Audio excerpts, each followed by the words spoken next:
السلام علیکم ورحمۃ اللہ وبرکاتہ۔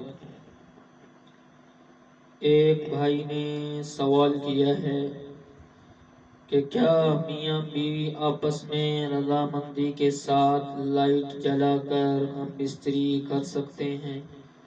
یعنی میاں بیوی اس کے اوپر راضی ہیں کہ وہ لائٹ جلا کر ہم بستری کر سکتے ہیں، مگر کپڑے اتار کر یعنی برہنہ ہو کر ایک دوسرے کی شرمگاہ دیکھتے ہوئے وہ آپس میں ملاپ کر سکتے ہیں تو اس کے بارے میں بتائیے۔ اور دوسرا سوال یہ بھی پوچھا گیا ہے کہ جب میاں بیوی آپس میں کپڑے اتار کر ایک دوسرے کی شرمگاہ کو دیکھتے ہوئے ہم بستری کرتے ہیں تو ہم نے سنا ہے کہ بچہ معذور پیدا ہوتا ہے یا بھینگا پیدا ہوتا ہے، کیا یہ بات بالکل سچ ہے؟ آپ اس کے بارے میں وضاحت کیجیے۔ تو میرے دوستو، مسئلہ بیان کرنے سے پہلے آپ سے درخواست کی جائے گی، اگر چینل کے اوپر نئے ہیں تو اسے ضرور سبسکرائب کیجیے، ویڈیو کو لائک شیئر کیجیے۔ اب چلتے ہیں اپنے مسئلے کی طرف کہ دیکھیے اس کے بارے میں شریعت کیا کہتی ہے۔ اللہ پاک اپنے پاک قرآن کریم میں بیان فرما رہے ہیں کہ والذین هم لفروجہم حافظون، سچا مسلمان وہ ہے جو اپنی شرمگاہ کی حفاظت کرے، الا علی ازواجہم، مگر ان کی جو بیویاں ہیں وہ ان کے ساتھ جمع کر سکتا ہے، او ما ملکت ایمانہم، یا جو لونڈیاں ہیں ان کے ساتھ بھی کر سکتا ہے۔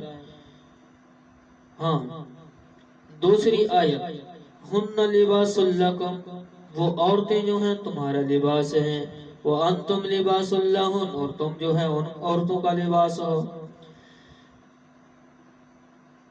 اور اس کی دو تفسیریں سن لیجیے۔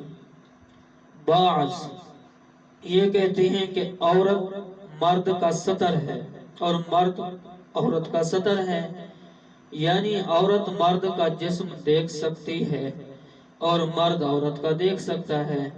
اور بعد یہ کہتے ہیں کہ جب مرد عورت کے جسم میں کوئی چیز دیکھے تو اسے لوگوں میں بیان کرے، اپنے دوستوں میں بیان کرے، یعنی میاں بیوی کا جو آپس میں تعلق قائم ہوا ہے تو اب وہ یہ آدمی ایسا کرے کہ سب دوستوں کو بتائے کہ میں نے بیوی کے ساتھ یوں کیا یوں کیا، یہ بالکل حرام ہے اور لعنتی عمل ہے۔ ایسے آدمی کے اوپر نبی کریم صلی اللہ علیہ وسلم نے لعنت فرمائی ہے۔ اور بیوی بتائے کہ میرے خاوند نے میرے ساتھ ایسا کیا اور میں نے اس کے ساتھ ایسا کیا، یہ سب حرام ہے، لعنتی عمل ہے اور گناہ کی باتیں ہیں۔ اس میں حدیث ہے کہ ابن ماجہ حدیث نمبر 138، ام عائشہ صدیقہ رضی اللہ تعالیٰ عنہ فرماتی ہیں کہ رسول اللہ صلی اللہ علیہ وسلم جب مجھ سے ہم بستری کرتے، نہ کبھی میں نے آپ کی شرمگاہ کو دیکھا اور نہ کبھی آپ نے میری شرمگاہ کو دیکھا ہے۔ اندازہ کریں آپ، یہ حیا کا تقاضا ہے۔ تو اس حدیث پاک سے یوں معلوم ہوا کہ شرمگاہ دیکھنا مناسب نہیں ہے، دیکھ سکتے ہیں لیکن مناسب نہیں ہے، حیا کا تقاضا ہے، کیونکہ مسلمان مومن وہ حیادار پاک دامن ہوتا ہے، بے حیا نہیں ہوتا، جانور نہیں ہوتا۔ اور ایک بات یہ کہ بچہ کمزور پیدا ہونا، معذور ہونا، بھینگا پیدا ہونا، یہ بات درست نہیں ہے، یہ بات درست نہیں ہے، یہ گڑی ہوئی باتیں ہیں۔ اور حیا کا تقاضا یہ ہے کہ ہم بستری کرتے وقت ایک دوسرے کی شرمگاہ نہ دیکھی جائے، اور ہم بستری کے وقت میاں بیوی لائٹ بند کر کے کپڑا لے کے ہم بستری کریں۔ ایک کتاب میں لکھا ہوا تھا، میں نے پڑھا کہ جب میاں بیوی ایک دوسرے کی شرمگاہ کو دیکھتے ہوئے ہم بستری کرتے ہیں، اس کو دیکھتے ہیں تو ان میں نسیان کی بیماری پیدا ہو جاتی ہے۔ نسیان کہتے ہیں بھولنے کو، یعنی بھولنے کی بیماری ان کو پیدا ہو جاتی ہے۔ اور بعض حضرات یہ بھی کہتے ہیں کہ آنکھوں کی جو بینائی ہے وہ کم اور کمزور ہو جاتی ہے۔ اس عمل سے بعض اوقات میاں بیوی ایک دوسرے سے نفرت کرنے لگتے ہیں۔